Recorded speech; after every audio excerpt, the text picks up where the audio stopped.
Hello, my name is Sam Robinson, and I am the Gnostic Secretist. And tonight I want to talk about another topic in relation to spiritual philosophy and religion, which continually comes to my attention as a major issue of indoctrination whenever I attempt to relay the differences in this matter to anyone who is an extremely typical person of religion, meaning, a very typical fundamentalist Christian, Muslim, Jew, Jewish person, a Buddhist, maybe not a Buddhist, someone of the Hindu religion. And what I'm referring to are the terminologies used in the type of spiritual philosophy I study called the word esoteric spirituality and philosophy, esoteric religion versus the much more common exoteric concepts of religion, and how pretty much the majority of people that are involved in a religion, could even include their priesthood, are only grasping at the exoteric, or rather literal, meanings and translations of the texts that they read. And esoteric studies dive to much deeper levels of those texts, as well as to texts that aren't included in those exoteric religions at all. So exactly what am I referring to? If you look at the term esoteric for a definition, it will say esoteric is something that is designed for those of a specialized few or those with a specialized interest. And what it really means is that it's designed for the adepts. It's designed for the mystics to understand it. The average person is not really well equipped to understand these things, and so they were routinely withheld, going back thousands of years, from the general public, or the masses, if you will, in the way that, in order to keep them, not keep them from this information, but to essentially disincentivize its misuse or misinterpretation of this information. And they didn't want this information to get into the hands of people with obvious negative agendas who might use it for personal gain over a population or anywhere else. So what occurred was there were two different types.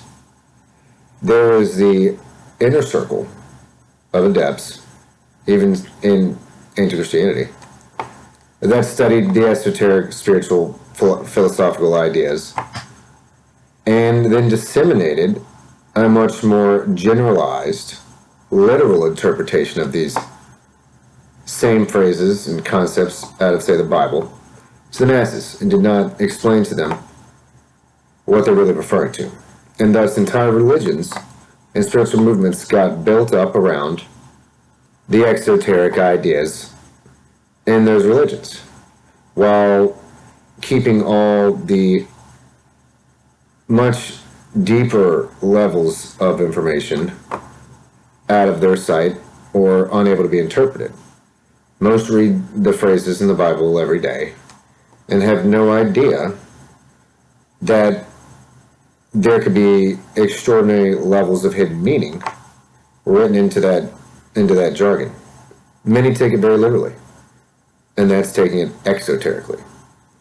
Esoterically is taking it and interpreting it through multiple keys, as someone like Blavatsky would call it. the numerological keys, the metaphysical keys, the philosophical keys, and she doesn't mention all of them. She only mentions about those three. But for example, if you take a certain sentence from the Bible, she would say, and so would other esotericists say, that that phrase or sentence from the Bible has 7 different ways of interpretation. And I don't mean general types of interpretation. I mean hidden, almost like cryptographic types of information, interpretation, and meaning behind them. So what you have is a situation where the majority of people in a religion aren't really studying the real information or the real message that is behind their religion.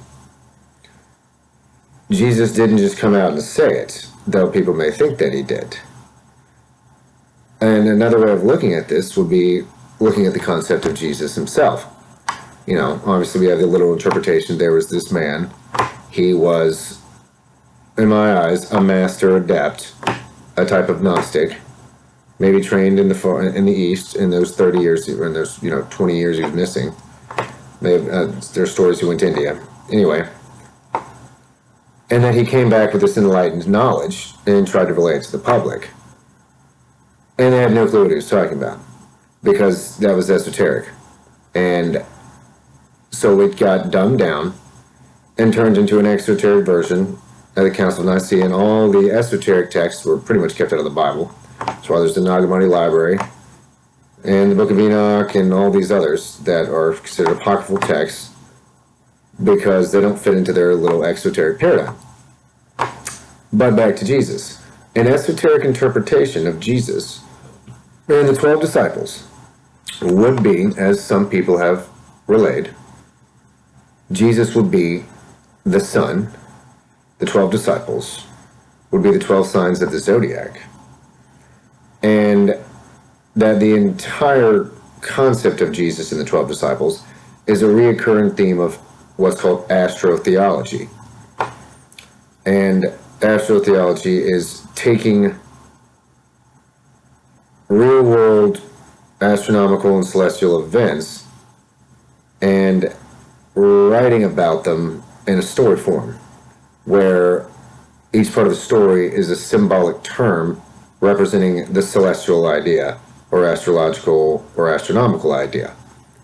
And only with this understanding behind that would you gain the more exact meaning and message behind these statements or these concepts about Jesus and the 12 disciples.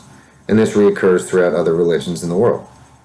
So the idea is that Jesus is actually the sun traversing the zodiac, and he rises 3 weeks after the spring equinox, and is really the sun rising again and bringing light back to the world for the rest of the year until it's crucified again on the cross-like constellation in the sky around the end of the year, the other solstice, the December solstice. It's why Christmas has been a holiday since time immemorial, and so is the solstice, because of these interpretations of astrological events that were then written about in the symbolic form as people. Another example of this would be like the Greek gods. We typically think of the stories of the Greek gods, and the Greeks is taking those stories extremely literally and just making up stuff, fanciful stories in their minds, and writing them down as their mythology.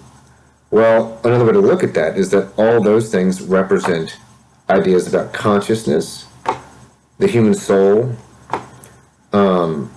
They represent planets. They represent ideas behind the personas that they are written to literally be. So Zeus could be, potentially a representation of Jupiter and maybe plasmatic energy or lightning, electricity, and they will represent natural forces in the form of a persona, as opposed to actually being the persona itself. And that this was a way of relaying profound truths in symbolic form for future adepts to pick up on and study and push the knowledge further, while the average individual would, obviously think of these as literal stories that were believed, and may have even worshipped them in that way, back then and even now. So I wanted to come on here and try to explain the difference between esoteric and exoteric. And like I'm saying, exoteric is essentially taking religious ideas extremely literally. And the esoteric is diving into these extraordinarily deep levels of interpretation. Like an example in Blavatsky's work was a phrase out of the Bible, a passage that refers to Moses, and I think it's Moses, in an encounter with God. Now, the phrase is not God in that passage, it's I am that I am. So one of the keys is numerological. If you take the Hebrew letters that compose Moses as a word, and you convert them into their number equivalent, because every Hebrew letter is a number, and then you add them up, you get the number 345. Well, if you, at the end of that sentence, you have I am that I am. Well, if you take those words and turn them into their Hebrew number equivalents, you get the opposite number in reverse. You get 543, which is the opposite of 345. And the idea is that there are understandings and meanings hidden in these numerological equivalents when you take the words and turn them into their number sets, and then add them up and see if there's causal relationships between them, that you will find certain understandings and meanings absolutely unotherwise to be found within the literal interpretation of that passage. So you find that basically it's as above, so below. 543 to 345. That Moses is the inverse of the deity, and the deity is the opposite of Moses in terms of energy centers, in terms of numbers. I don't take any of that too seriously when I say the inverse. I don't mean one's good and one's bad. I just mean Kabbalistically and numerologically, their number sets relate in a very specific way that if you dive deep enough, you could find even other levels of meaning. She also relayed the idea of a metaphysical interpretation of that very same passage on the next page. Wish I could remember that one more specifically, but I cannot. But the idea is that that one passage between where Moses is speaking to I am that I am has 7 different ways of interpreting it. And that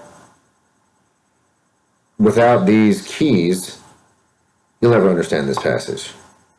Any other way of dissecting the passage would be fruitless, and certainly taking it literally would be completely fruitless.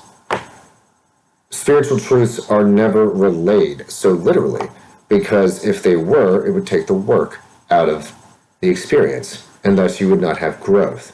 You can't just be handed the truth. You have to earn it. And that's just how the cookie crumbles.